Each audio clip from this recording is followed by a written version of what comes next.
Good morning, good day, and good night wherever you may be. I hope everyone is doing well. Balance and walking are some of the highest priorities if you suffer from a neurological disorder. Hip strength and flexibility is a foundation to having good balance and in turn results in better walking. There are many hip, balance, and walking exercises that are good, but you have to ensure your hips are conditioned to do those exercises. Stretching keeps the muscles flexible, strong, and healthy, and we need that flexibility to maintain a range of motion in the joints, in this case, the hips. This is Art Thomas, and I have acquired ataxia. Welcome back to Living with Ataxia. Some of us have difficulty standing, so in this video the stretches demonstrated can be done sitting or laying for the most part. The first stretch might bring up some memories to you from grade school. It might be a legacy stretch, but is helpful in so many ways, and that stretch is the butterfly stretch. There are multiple variations of this stretch, but all are very similar to what is demonstrated first. With the more advanced stretch, you will be sitting on the ground with the bottoms of your feet touching. While they are touching, take your hands and start to pull both feet toward you and lean forward. At the same time, have your elbows push your knees down and outwards. Definitely with this stretch, start slowly and stretch further and further as much as possible. Just like with all stretches, you want to avoid pain. If you start feeling pain, ease off the stretch slowly.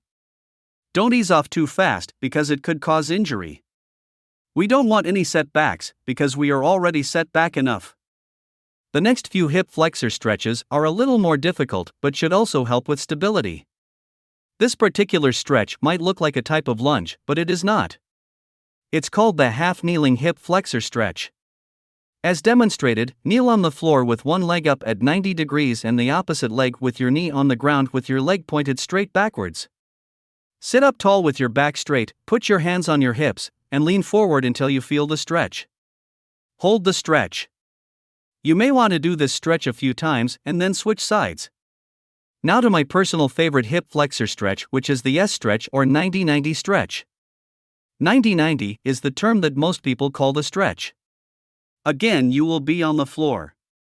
This position might be difficult the first few times until it's learned. To get in position, you want to create an S or a 90-90 angle with your legs as demonstrated. People call it 90-90 because both legs are at 90 degrees. When you finally get into this position, place both your hands on the floor in front of you and sit up straight. From there, you can do one of two things. Keep your hands out in front of you on the floor, or take those hands and hold the knee you have in front of you and bend down as far as you can. By having your hands out in front of you and sliding down as demonstrated is a much better stretch. As you stretch, let yourself sink into the stretch. Hold there for a period of time. We aren't in a rush. If you do one side, don't forget about the other.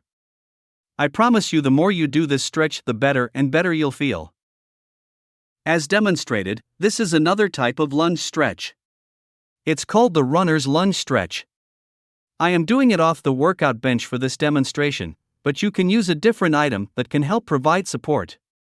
With your hands and arms, hold on to whatever item you are using, and as demonstrated, have one leg forward and up at 90 degrees as much as possible and the other leg straight and back as much as possible. With this stretch, ensure your chest is up and arms straight. Once you get into position, stretch and let your hips drop. Hold that position, enjoy the stretch. Just like with all stretches, we don't want to move too fast. Do it slowly and feel the stretch. This is the only stretch that you will need to be off the floor but not standing. This is the supine hip flexor stretch. As demonstrated, in this case I am using a workout bench, but a sofa or bed will also do the trick. Lie down and raise one leg up on what you are lying on and let the opposite leg extend out straight, that's placed on the floor as demonstrated. With the leg that is raised, tuck your hands under the knee, or for a more intense stretch, put your hands over your knee as demonstrated and pull that leg towards your chest. Hold and repeat on the other side. Always remember, without stretching, the muscles shorten and become tight. Then, when you call on the muscles for activity, they are weak and unable to extend all the way. That puts you at risk for joint pain, strains, and muscle damage. Hip stretches are a foundation to having better balance and strength. It's so important to get this content out there because most people, including some doctors, do not know anything about ataxia. Ataxia is the #1 disease that no one has heard about. This channel will also help people with other neurological disorders or disabilities. Please help the channel out and bring awareness to ataxia, which is extremely rare, by pressing that like button, sharing this video, subscribing to the channel, and click that bell icon so you don't miss any upcoming videos. It's all free, and thank you.